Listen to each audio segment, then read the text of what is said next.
Keväällä 1944 Suomen korkein johto pyrki kaikin mahdollisin keinoin irtautumaan sodasta ja saavuttamaan erillisrauhan Neuvostoliiton kanssa.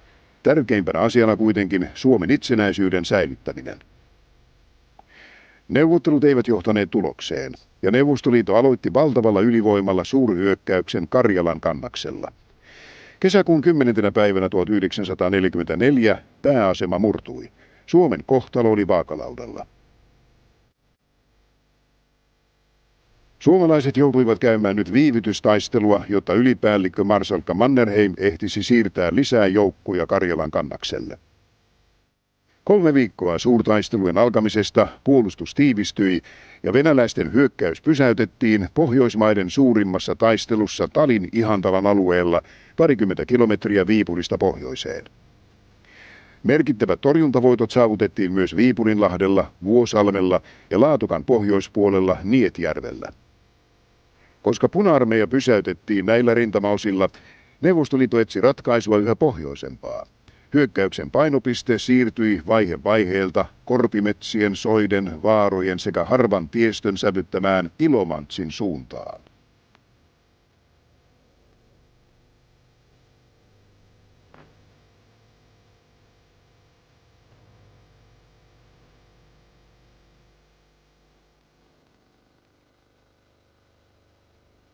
Kyllä me oltiin kaikki sotamiehiä. Sanan varsinaisessa merkityksessä.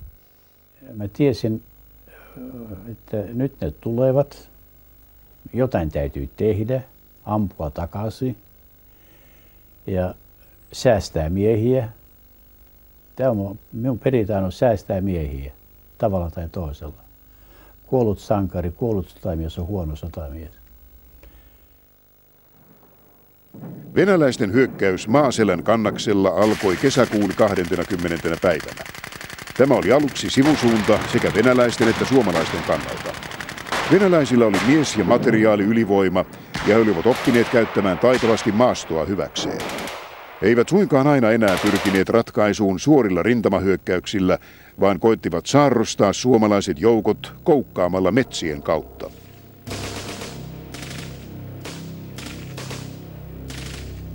Kenraalimajuri Einar Mäkisen johtamat toisen armeijakunnan joukot aloittivat käskyn mukaan vetäytymisen sitkeitä viivytystaisteluja käyden. Puna-armeijan 32. armeijan tuli hyökätä päävoimillaan Porajärven Suojärven suunnassa. Kenraalimajuri Mäkinen ryhmitti taitavasti tälle suunnalle armeijakuntansa pääosat useaan peräkkäiseen viivytysasemaan edullisesti puolustettaville vesistökapeikoille. Päätien ja sivuteiden väliset laajat korpialueet valvottiin tiedusteluosastoilla ja partioilla. Ne pyrkivät reservien kanssa myös tuhoamaan vihollisjoukot, jotka korpien kautta yrittivät saarrostusta. Viholliset tuhottiin ennen kuin ne pääsivät suomalaisten joukkojen selustaan, tärkeille vetäytymis- ja huoltoteille. Se oli kyllä todella korpea. Mutta mulle se sopi hyvin. Minä olin kotona Korvessa. Ja siellä tunsi mies olevansa tasaveroinen naapurimiehen kanssa. Siis se antoi tommoselle nuorelle miehelle, joka oli nuoruutensa viettänyt mettässä, niin se antoi erinomaisen turvan. Että se, siltä osin, vaikka se maa oli vasta oli kovin väkistä ja raskasta, niin se antoi semmoisen turvallisuuden tunteen kuitenkin. Kun suomalaiset lähtivät vetäytymään Itä-Karjalasta, ylipäällikkö antoi tiukan käskyn. Mitään siviilikohteita ei saa hävittää.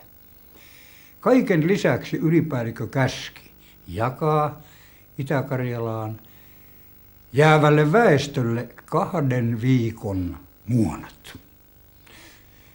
Se on esimerkillinen teko kautta sotahistorian.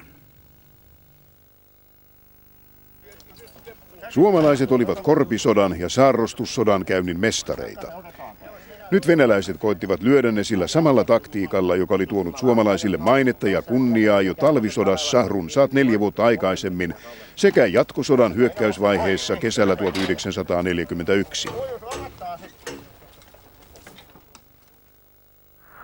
Talvisodan aikana ulkomaillekin levisi maine taitavista suomalaisista, jotka katkaisivat vihollisen etenemistiet ja hiihtäen saartoivat itseään paljon vahvemmat vihollisvoimat motteihin.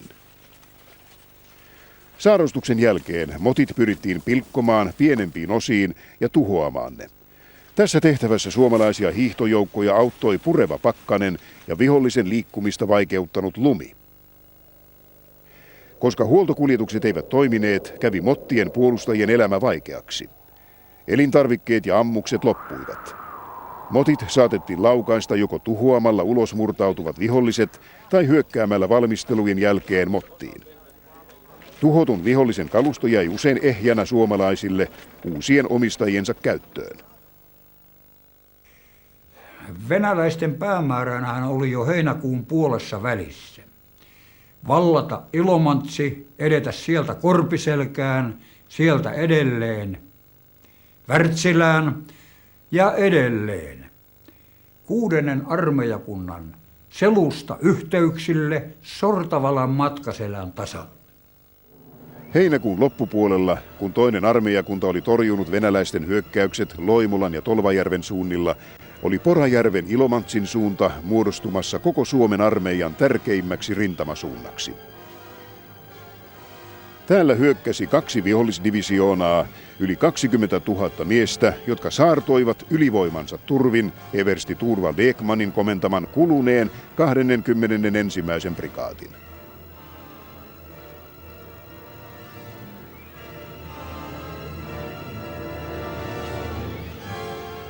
Nyt oli kysymys elämästä tai kuolemasta. Suomalaisten ainoa vetäytymis- ja huoltotie oli avattava Hingervaaran ja Liusvaaran alueilla. Tie Hingervaarassa saatiin auki ja Liusvaarassa tieyhteyden katkaissut vihollinen kierrettiin korpien kautta. Suomalaiset menettivät raskasta kalustoa, muun muassa tykkejä, jotka kuitenkin saatiin pian korvattua.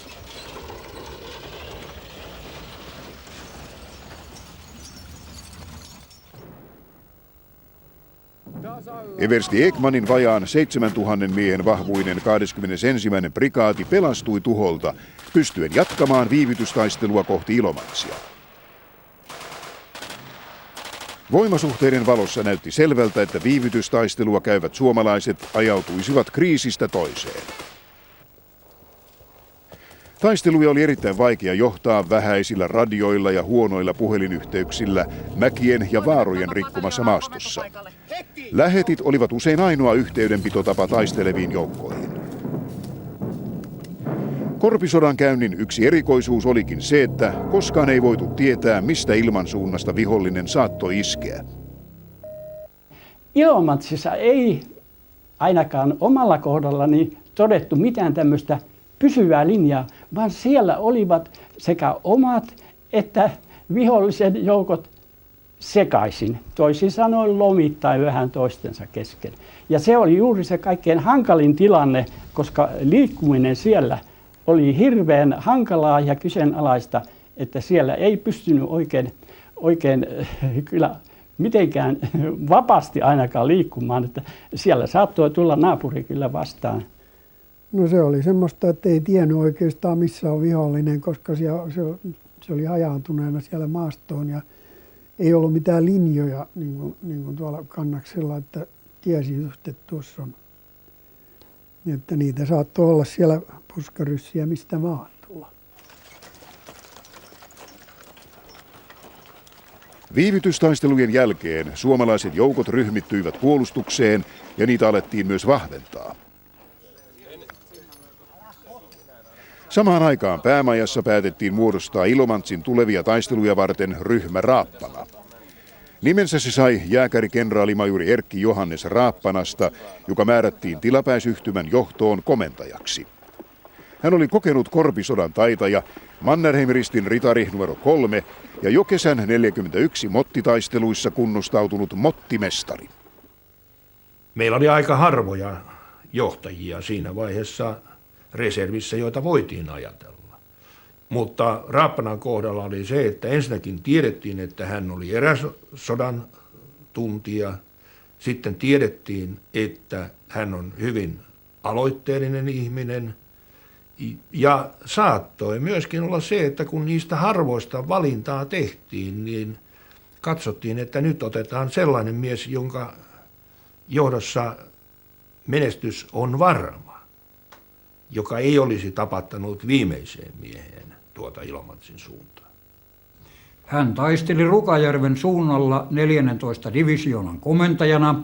Suunta oli kuitenkin melko rauhallinen, joten oli mahdollista irrottaa Raappana johtamaan todella tärkeää taistelua Ilomantsin suunnalla. Hänen paikallistuntemuksensa oli pistämätön. Ja hän myöskin arvosti muiden paikallistuntemusta niin, että Ilomantsin taistelun aikana jokaisessa isommassa esikunnassa oli myöskin vanhoja Ilomantsin rajamiehiä, jotka neuvoivat siellä paikalliselle komentajalle, joka oli tullut jostakin Karjalan kannaksen oloista, että tuolta pääsee, tuolta mennään läpi ja nyt kierretään ja tuolla on. Ja komentaja saattoi kysyä, että minkälainen se joki on. Ja tämmöinen vuorokeskustelu käytiin varmaan monissa esikunnissa. Raappanan käyttöön annettiin vajaan 7000 miehen vahvuinen 21. prikaati ja Karjalan kannakselta siirtyvä ratsuväkiprikaati, jonka vahvuus oli noin 6000 miestä. Päämajan käskyssä määrättiin seuraavaa. Ryhmä Raappanan tehtävänä on Ilomantsin suuntaan etenevien vihollisvoimien lyöminen ja tälle suunnalle syntyneen uhkan poistaminen.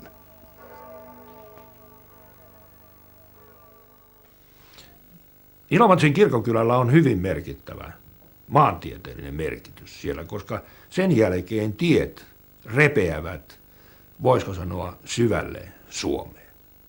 Mutta Ilomantsiin kaikki tiet ensin keskittyvät ja sitten jos päästään Ilomantsiin, niin siitä voidaan sitten hakeutua eri hyökkäyssuuntiin.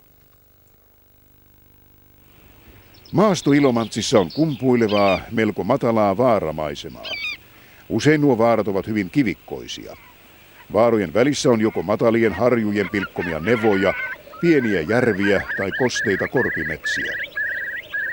Tuleva taistelualue oli kooltaan 40 kilometriä leveä ja 30 kilometriä syvä. Sen läpi kiemurtelee Koitajoki, jossa on vain vähän kahlaamoja. Teitä oli vähän.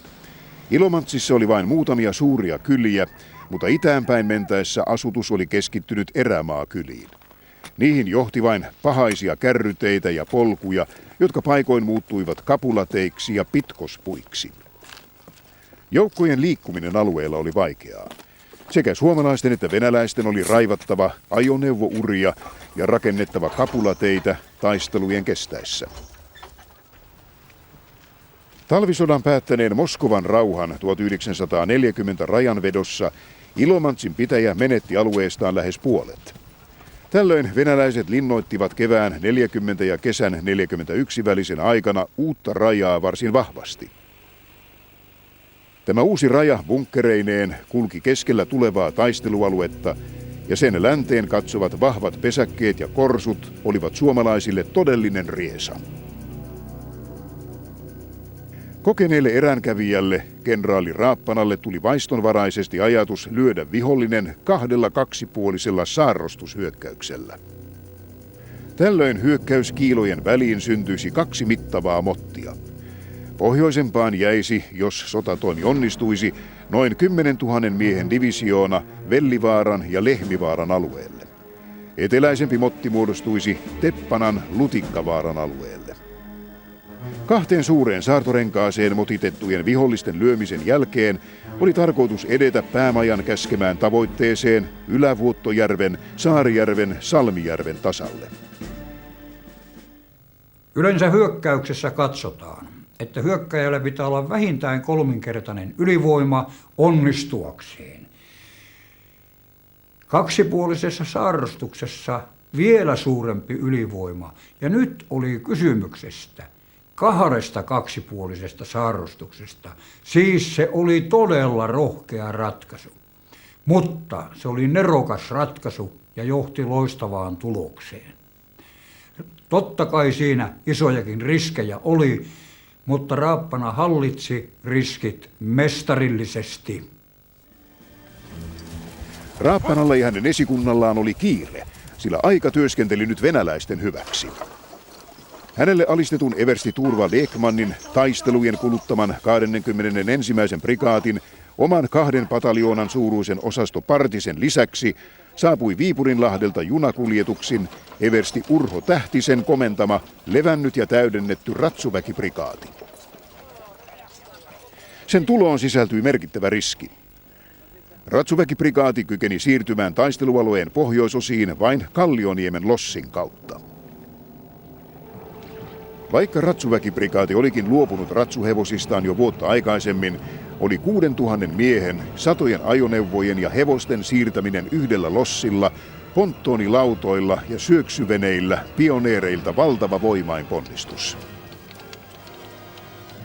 Huolimatta siitä, että ilmatorjuntaa oli keskitetty Kallioniemeen, olisivat vihollisen ilmaiskut saattaneet olla kohtalokkaita prikaatille. Salmen ylitys sujui ripeästi, eikä vihollinen häirinnyt ylitysoperaatiota. Samaan aikaan taistelut jatkuivat. Minä näin sen juuri sen nyt se Ilomantsin maaston nimenomaan tällaisena myöskin maastossa, jossa suomalainen hevonen oli parhaimmillaan, jota ilman ei olisi voitu tulla toimeen, ei alkuunkaan. Korpisodankäynnissä on joukkojen huolto erityisen vaikeaa. Ammukset ja muut tarvikkeet kuljetettiin lähes yksinomaan joko hevosten vetämillä purilailla tai kantosatuloilla. Samoin ongelmia tuotti tuhansien hevosten ruokinta soilla ja korpimetsissä. Näissä vaikeissa olosuhteissa tulivat Suomen hevosen loistavat ominaisuudet esiin. Se tuli vähällä toimeen, oli rauhallinen ja teki työtään erittäin sisukkaasti. Valtaosa Suomen armeijan hevosista oli kotirintamalta tuotuja työhevosia. Haavoittuneiden kohtalo oli kova. Kipuja lievittämään annettiin joukkosidontapaikoilla morfiinia, jonka jälkeen alkoi tuskainen taival kohti lähintä tietä ja edelleen kohti kenttäsairaalaa. Moni haavoittunut ei kestänyt tätä hirvittävää kyytiä, vaan menehtyi ennen perille tuloa. Kovimpien taistelujen aikana avattiin Ilajanjärven yli 8 kilometrin pituinen huoltoreitti, jota syöksyveneet hoitivat. Taistelualueelta evakuoitiin kaatuneita ja haavoittuneita ja paluukyydillä tuotiin rintamalle ampuma- ja elintarvikkeita. Sitten tämä toinen haavoittuminen, joka oli se vakavampi haavoittuminen, se oli 3 päivää myöhemmin, tai 2 päivää myöhemmin, siellä Vellivaaran maastossa, yksi toinen vaara. Ja siinä olin poimimassa jo lakkoja suolta. Me olimme etenemässä kyllä suon ylissä, mutta emme tienneet, oliko siellä miehitystä vastarannalla, mutta oli. Ja silloin mä sain jysäyksen sitten 2 kertaa kolipistoolisuihkusta selkään. Ja eihän se oikeastaan miltään tuntunut. Se oli niin kuin nyrkillä löis. Ja nyrkilyönti oli siitä, että ne osui selkärankaan jollakin tavalla. Onneksi niin sillä tavalla antoi jysäyksen. Ja sitten meni niin kuin sitä alaruumista meni tunto ja liikkumiskyky ja niin kuin pääsin kiertäytymään sen yhden ammuskuoppaan. Ja sieltä mut sitten pelasti mun yksi ryhmänjohtajani, sellainen väkevä alikersantti, joka heitti minut sitten kantosatulla hevosen selkään. Se oli tuonut ammuksia ja oli palaamassa. No lakkasuot oli kyllä mahtavia. Ja ne oli siis väriltään keltaisia, se oli aivan uskomatonta. Ja ei ne syömisellä loppunut, vaikka syöjiä oli niin paljon, niin aina se vaan näytti olevan samanlaista. Ja se oli ehkä aikamoinen lisää siihen huollon muona tarpeeseen, sillä se antoi myös vettä ja ravintoa. Ja se on merkillistä. Vaikka mies syö kuinka paljon lakkoja, ainakin sillä mahalla kun syötiin, niin ei siitä kipeäksi tullut.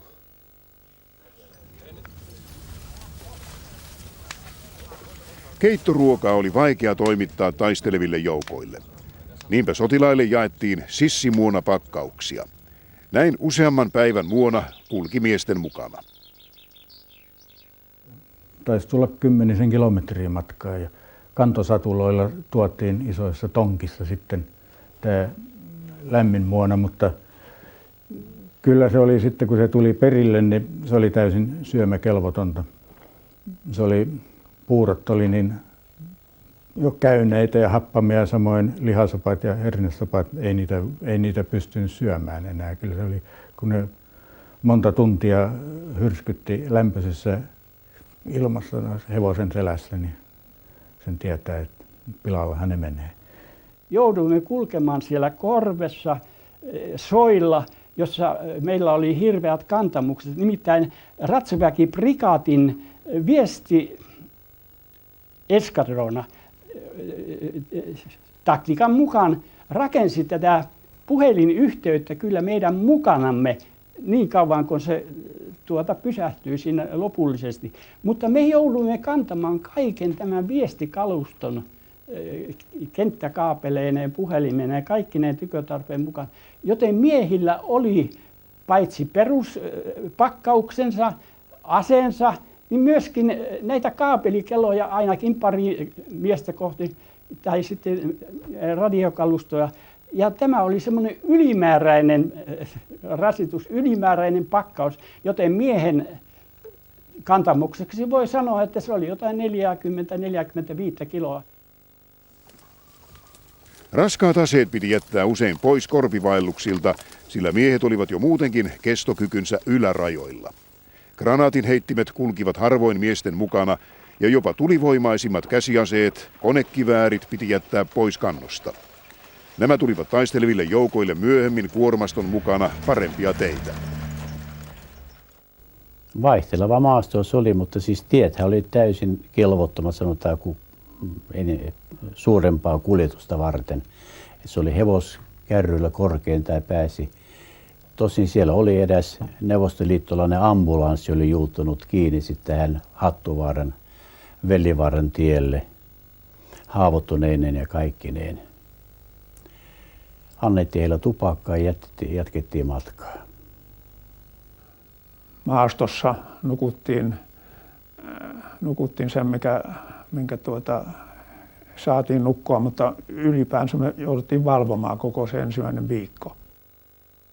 Joo, ei siellä saunassa kertaakaan oltu, eikä pestä, jos siellä joku puro oli, että sai naamansa pestyä, niin siinä se oli se peseminen. Eihän se ollut kovin pitkäkään aika loppujen lopuksi, että kyllähän sitä nyt kuukauden aina pesemättä säilyi. Suomalaisten päähyökkäyksen 2. ensimmäisenä päivänä tykistö kykeni tukemaan omia joukkoja yli 10 000 granaatilla ja granaatin heittimistö tuhansilla laukauksilla. Vaikka puna-armeijalla oli tukenaan lukumääräisesti enemmän tykistöä, se ei kyennyt ampumaan yhtä paljon kuin suomalaisten tykistö. Ryhmä Raappanan tykistö ampui 10 vuorokauden aikana 36 000 granaattia ja vihollisen tykistö noin 10 000.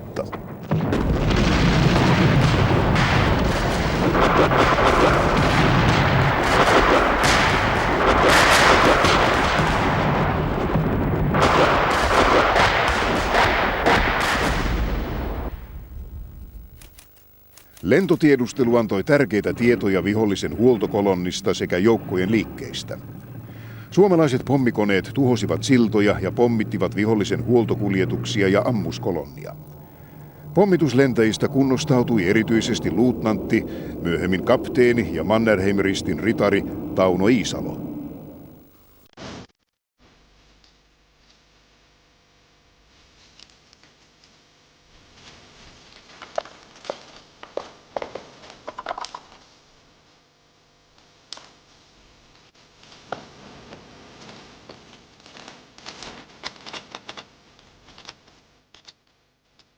Minä asetuin kolonnan pysäyttäjän paikalle ja kun olimme kaikki sitten ryhmittyneet tien varteen, kaikki oli valmista, niin parin tunnin odottelun jälkeen sieltä näinkin vastapäiseltä mäeltä laskeutuvan pimennetyillä valoilla ajavia autoja. Olin antanut käskyn, että vaan suuria kolonnia tuhotaan, me, jotka vievät materiaalia rintamalle. Mitään yksityisiä autoja emme ala tuhoamaan. huomasin, että tämä kolonna oli nyt riittävän suuri, että sen kimppuun voidaan iskeä. Olin noin 10 metriä tien varresta ja kun yön hämäryydessä sieltä sitten hiljaa kiipesi ensimmäinen auto lähelle minua, hämmästyin hiukan, sillä se olikin henkilöauto. Annoin sen tulla 10 metrin päähän ja ammuin konepistoolilla siihen sarjan. Auto pysähtyi. Ammuin bensatankkiin reikiä, bensa alkoi valumaan ja heitin fosforikäsikranaatin alle. Auto syttyi tuleen. No siinä alkoi sitten yleinen hyökkäys muiden autojen kimppuun. Ne ajoivat sitten aika lähekkäin siihen ylärinteeseen ja ne tuhottiin siihen. Niillä kuorma-autoilla oli kuormana tykistön granaatit. Ja kun autot sytytettiin tuleen, niin nehän paloivat siellä tuntikausia. Suomalaiset sissit tiedustelivat vihollisen selustassa ja toimivat tuhoamistehtävissä, kuten Mannerheim-ristin ritarit Vääpeli Onni Määttänen ja luutnantti Heikki Nykänen. Nykänen tuhosi miehineen muun muassa 30 kuorma-auton kolonnan, joka oli kuljettamassa granaatteja vihollisen tykistölle.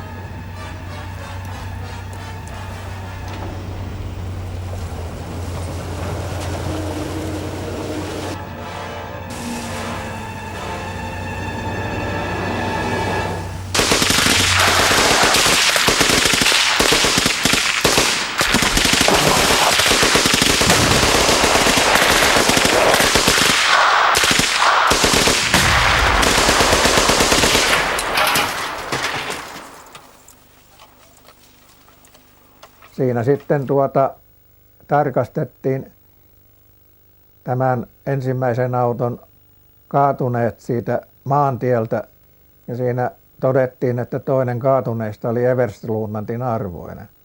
Hänen karttalaukkunsa otettiin ja siitä sitten kun kaikki autot oli tulossa, siitä sitten siirryimme taas metsän uumeniin. Maasto ei suosinut panssareita, vaikka niitäkin vihollinen heitti rintamille etenkin taistelujen loppuvaiheessa. Suomalaisilla oli panssaritorjuntatykkien lisäksi Saksasta saatuja panssarinyrkkejä ja panssarin kauhuja. Niillä kyettiin tuhoamaan venäläisten raskaimmatkin panssarivaunut. Lähdettiin nousemaan sitä rinnettä, oli aivan rauhallista. Kuului kärryjen ääntä sieltä tieltä, että siellä kulki hevosajoneuvoja. Mutta ei mitään muuta ääntä kuulunut. Oli aivan hiljasta. Ja meidän joukkueen takana oli sitten tämä luutnantti Niskanen komentojoukkueen kanssa. Ja hänellä oli sitten viestimies mukana, jolla oli kaapeli selässä. Ja yhtäkkiä se kaapeli vingahti. Ja kun se kaapeli vingahti, niin samassa meidän eessä, pikkusen matkan päässä, siinä missä sen tien piti kartan mukaan olla, niin siitä hirnahti hevonen. Ja silloin aukesi kyllä helvetti siinä rinteessä. Jumalaton kone tuli asetten tuli sitä tien suunnasta. Kenraali Raappana oli määrännyt hyökkäyksen alkavaksi heinäkuun viimeisenä päivänä. Koska venäläiset olivat kuitenkin edenneet pohjoisessa lähelle Ilomantsin Hattuvaaran kylää, uhaten sen tienhaaramaastoa, saivat ratsumiehet hyökkäyskäskyn jo vuorokautta ennen muita ryhmän joukkoja. Yhtäkkiä tuli se kellari lähelle, niin siellä suumontussa, kun kellariin mennään alaspäin, niin siinä oli venäläinen konekiveri ja 3 venäläistä siinä pyöri kypärät päässä.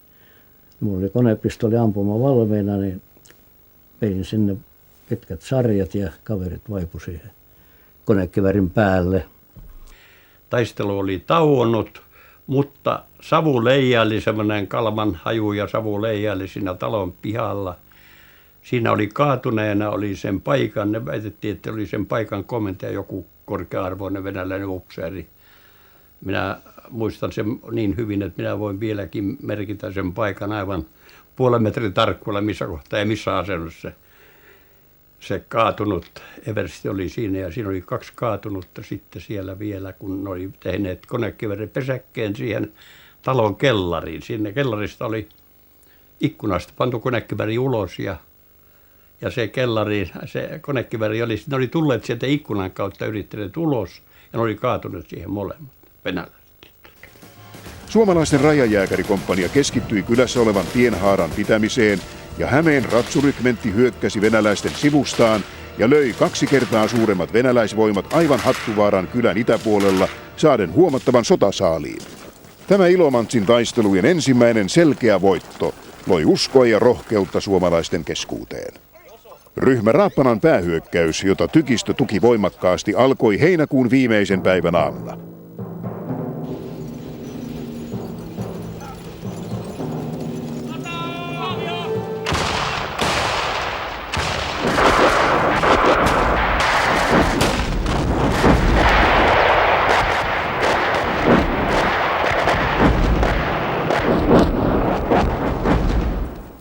Ratsuväkiprikaatin pääosat etenivät lännestä Ilajanjärven ja Luovenjärven väliselle kannakselle ja ylittivät joen.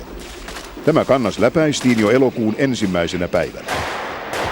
Samanaikaisesti parikymmentä kilometriä etelämpänä eversti Ekmanin 21. prikaatin 2 pataljoonaa eteni Korpien kautta Möhkön alueelta kohti Luovenjoen siltaa. Rasittavasta viivytystaistelusta vaativaan hyökkäykseen siirtyminen vain parin vuorokauden levon jälkeen onnistui. Joukot etenivät nopeasti syvälle vastustajan selustaan. Vaikka tapahtumat pohjoisessa hyökkäyssuunnassa etenivätkin tuskastuttavan hitaasti, alkoi eteläisen venäläisdivisioonan pääosien ympärille kehittyä hatara saartorengas. Suomalaispataljoonat taistelivat laajalla alueella erillisissä suunnissa ja saivat vain taistellen yhteyden omiin joukkoihin. Painopistesuunnassa toimivat joukot jatkoivat Luovenjärven pohjoispuolitse kohti Luovenjoen siltaa. Vaikka sillan maaston pysyvä valtaus epäonnistui, onnistui ratsumestari Veikko Vartiaisen osaston pioneerien räjäyttää suomalaisten pommikoneiden vaurioittama ja venäläisten korjaama tärkeä Luovenjoen silta.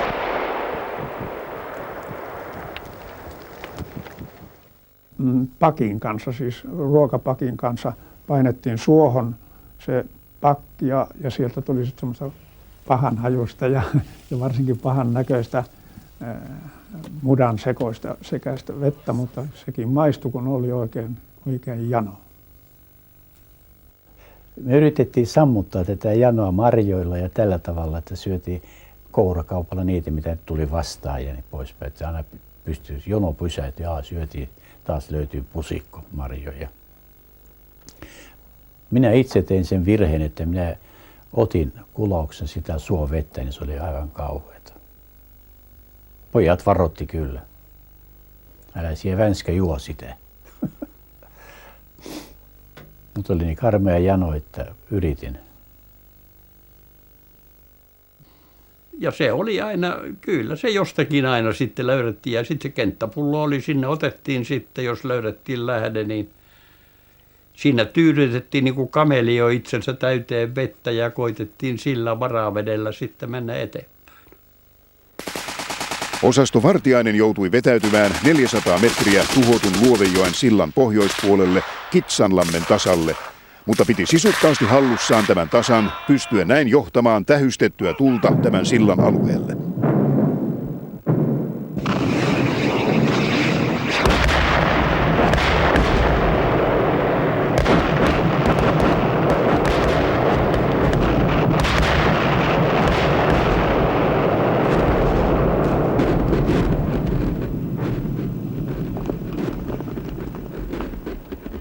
Nyt on kohdalla!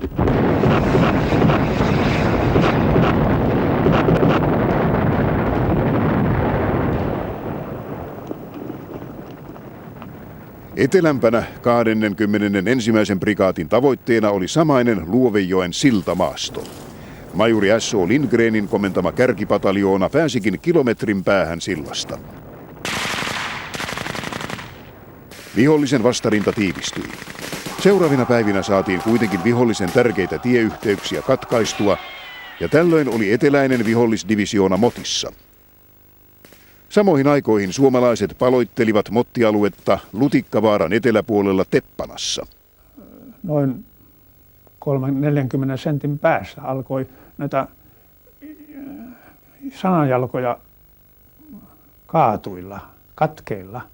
Ja silloin mä aavistin, että nyt on konekivääri suunnattu suurin piirtein minua kohti. Ja minulla oli kypärä kyllä päässä, mutta mä tiesin, että jos se luoti tulee suoraan sitä kypärää, niin läpihän se menee siitäkin.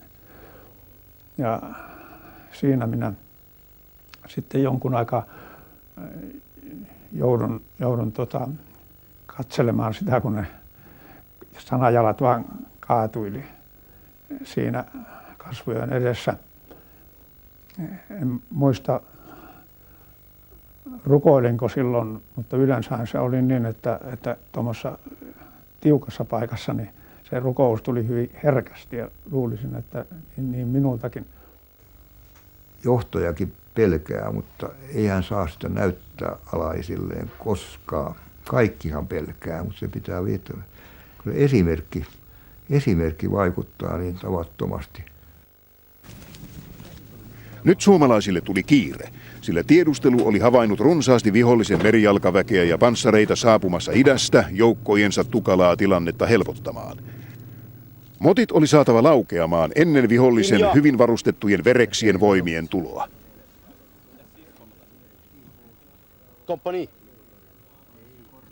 Venäläiset olivat pureutuneet sitkeästi aiemmin rakentaminsa vahvoihin bunkkereihin Lutikkavaarassa. Niiden tuhoaminen ja valtaaminen tuotti suomalaisille runsaasti tappioita. Tultiin lähelle näitä juoksuhautoja. Alkoi käsikranaattien heittäminen, siis venäläisten taholta, puolustajien taholta. Ja siinä sai sitten käsikranaatin tämmöisen siruun polttavan, silloin tuo oikea silmäkulma meni aika syvälle sinne, mutta onneksi ei silmää, vaan sinne ylös. Ja siinä moni sitten näin, miten haavoittuminen tapahtuu. Siinä oli yksi minun lähettini vieressä aika lähellä, joka venäläisen käsikranaatin, hän oli erittäin hyvä urheilija, niin hän nappasi sen käteensä ja palautti, mutta se ei ehtinyt, vaan se räjähti hänen kädessään. Ja minä sain toista käsikranaatin sen sirpaleen ja lähdin sitten ISP:lle, joka oli siinä mäen alla. Ja siinä näkyi sitten näitä haavoittuneita erittäin paljon sitten oma joukkueeni miehiä sitten. Panssaritykistäkin saanut yksi käsivarta uijottua ja hän sitten myöhemmin menehtyi se ISP:llä ja huusi minulle vielä, että Paloheimo perkele, älä jätä. Mä sanoin, että en mä tähän mihinkään jätä, mun täytyy mennä itseäni korjauttamaan. Ja sitten menin sen ISP:lle, niin siellä oli sitten kyllä, se oli aikamoinen sitten inferno kyllä, jälkeenpäin vasta sitä muistelee, että siellä oli haavoittuneita ja jo vainajia, ihan koko se teltta ja sen teltan ympäristö täynnä joka paikassa. Siellä oli lääkäri, joka leikkasi ja sitoi ja sitten pappi, joka lohdutti lähteviä. Jotta bunkkerimaasta voitiin vallata, tarvittiin joskus tykistön suorasuuntaus tulta bunkkerien tuhoamiseen. Mikäli se oli mahdollista, raskas 6 tuuman tykki tuotiin naamioituna aivan bunkkerien etumaastoon.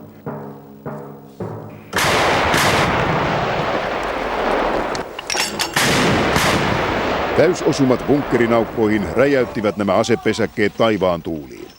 Vellivaarassa vihollispesäkkeitä tuhottiin samoin ratsastavan patterin kevyiden rykmentin kanunoiden suoraammunnalla. Vihollinen oli pesiytynyt lujasti bunkkereihin. Osa niistä oli tuhottava kasapanoksin.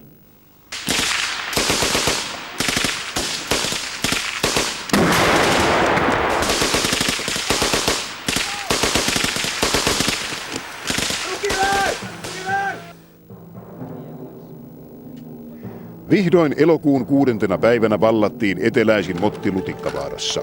Vasta nyt voitiin puhua 21. prikaatin kohdalla yhtenäisestä rintamalinjasta.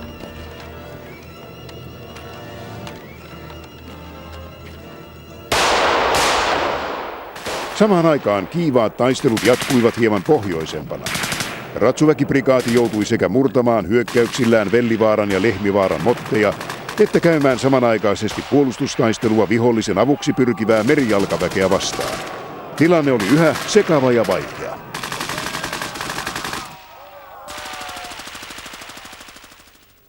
Venäläisten merijalkaväki oli kevyesti varustettua. Ja toisaalta se oli kuitenkin erittäin hyvin koulutettu. Venäläiset koittivat huoltaa mottiaan ilmoitse. Sekavan tilanteen ja osin suomalaisten juonikkuuden ansiosta paljon avustustarvikkeita pudotettiin suoraan suomalaisten ryhmitykseen. Sota-apuna Neuvostoliitolle toimitetusta amerikkalaisesta vehnäjauhosta, maitopulverista ja laardista valmistetut letut sekä soilta poimitut lakat olivat tervetullut lisä yksitoikkoiseen ja niukkaan muonaan. Ja huolto oli aivan luksusta. Ne oli amerikkalaisten huollon, tai siis muonituksen varassa.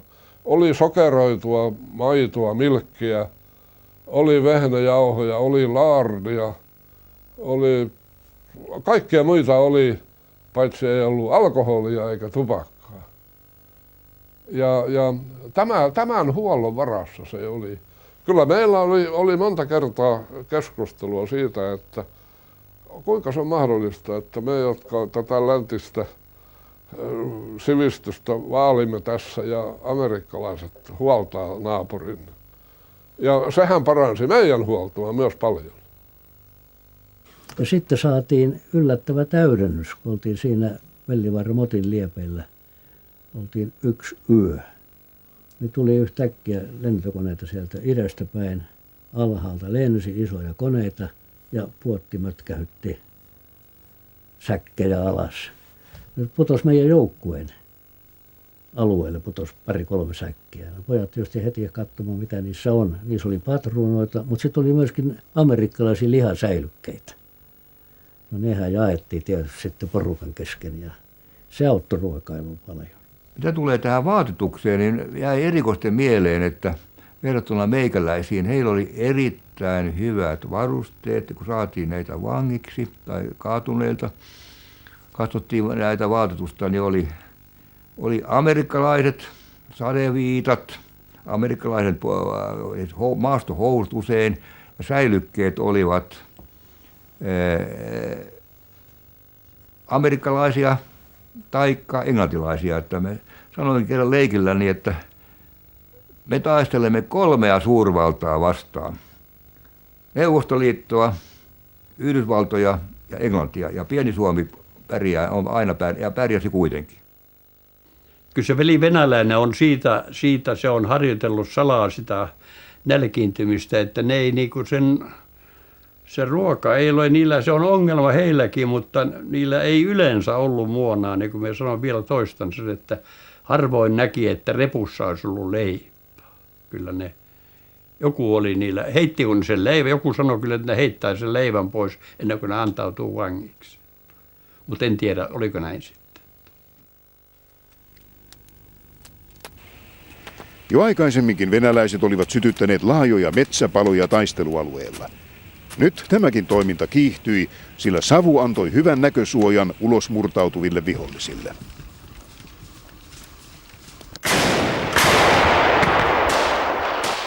Suomalaisjoukot jatkoivat hellittämättä mottien puristamista. Koska apuvoimien tulo estettiin, Puna-armeijan johdon oli pakko antaa Vellivaaraa ja Lehmivaaraa puolustaville joukoille ulosmurtautumiskäsky. Ulosmurtautuminen alkoi aamuyöllä 9. päivänä elokuuta. Se tapahtui rajusti ja keskitetysti. Vihollinen yritti syöksyä tappioista piittaamatta asemien läpi suomalaisten tulittaessa ulosmurtautuvaa vihollista kiivaasti.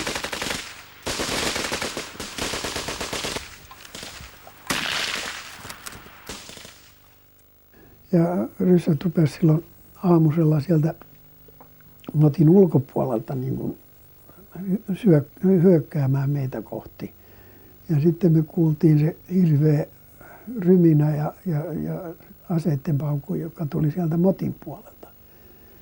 Sitten meiltä katkesi yhteys, meillä oli puhelinyhteys silloin. Siellä me lähetettiin 2 jääkäriä sitä Tapsia pitkin ottaa selvää, mistä se johtuu se katko, mutta ei ne ei koskaan päässyt perille eikä niitä koskaan sen jälkeen kuulunut mitään. Että se rupesi tulemaan se ääni, se oli niin kuin tämmöinen jumalaton karjalauma olisi tullut sieltä metsästä. Ja komppanian päällikkö sanoi, että nyt irrottaudutaan, että me oltaisiin jääty 2 tulen väliin ja se lauma, mikä sieltä purkautui, niin se oli siinä oli varmasti niin monta tuhatta miestä, että me oltaisiin tallauduttu ja meillä on ollut ammuksia kuin sen verran, mitä kannettiin mukana.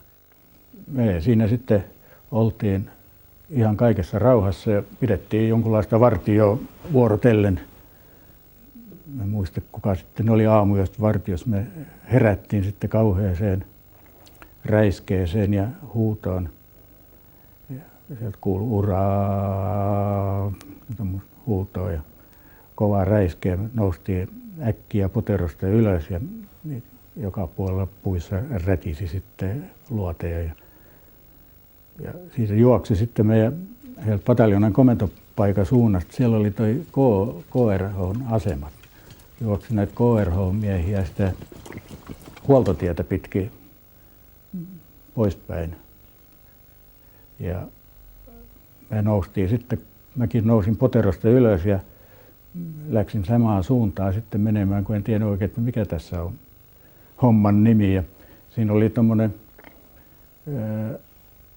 kaatunut iso mänty, jossa oli juurakko pystyssä, että se juurakko oli noin just sinne suuntaan, mistä se huuto kuului. Mä jäin sitten siihen juurakon taakse seuraamaan, että mitä siinä on. Ja toiselle puolelle sitä juurakkoa, sitten se männyn rungon toiselle puolelle jäi joku toinen mies. Ja ei se kestänyt kuin hetken, kun se oli se paikka, missä me oltiin nukuttu, niin se oli täynnä noita vihollisia. Niitä juoksi siinä mettässä. Toiset käveli ihan noin rauhallisesti ja toiset otti juoksuaskeleita. Ja me ruvettiin sitten niitä ampumaan siinä niin paljon kuin kerettiin.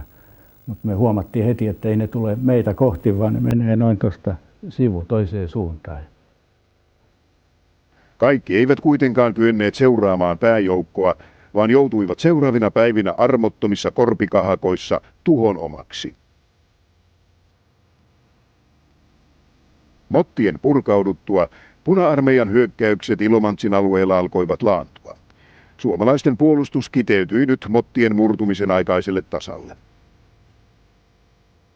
Puna-armeijan kokonaistappiot kaatuneina, haavoittuneina, kadonneina ja vankeina nousivat suomalaisten arvioiden mukaan yli 5000 mieheen. Ryhmä Raappanan tappiot on todettu noin puoleen siitä. Taistelukenttä oli jäänyt suomalaisten haltuun ja tuon operaation aikana venäläiset lyötiin Suomen valtakunnan alueelta pois. Ja Suomen valtioalue oli tyhjä venäläisistä joukoista, kun aikanaan rauha tuli.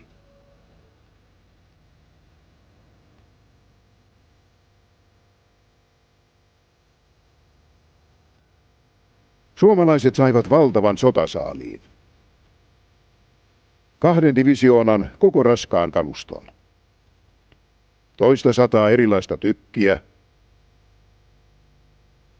Lähes 100 granaatin heitintä. Panssarivaunuja. Useita kymmeniä kuorma-autoja. Kenttäkeittiöitä. Satoja eläviä hevosia. Ammuksia, aseita ja tonneittain muuta materiaalia.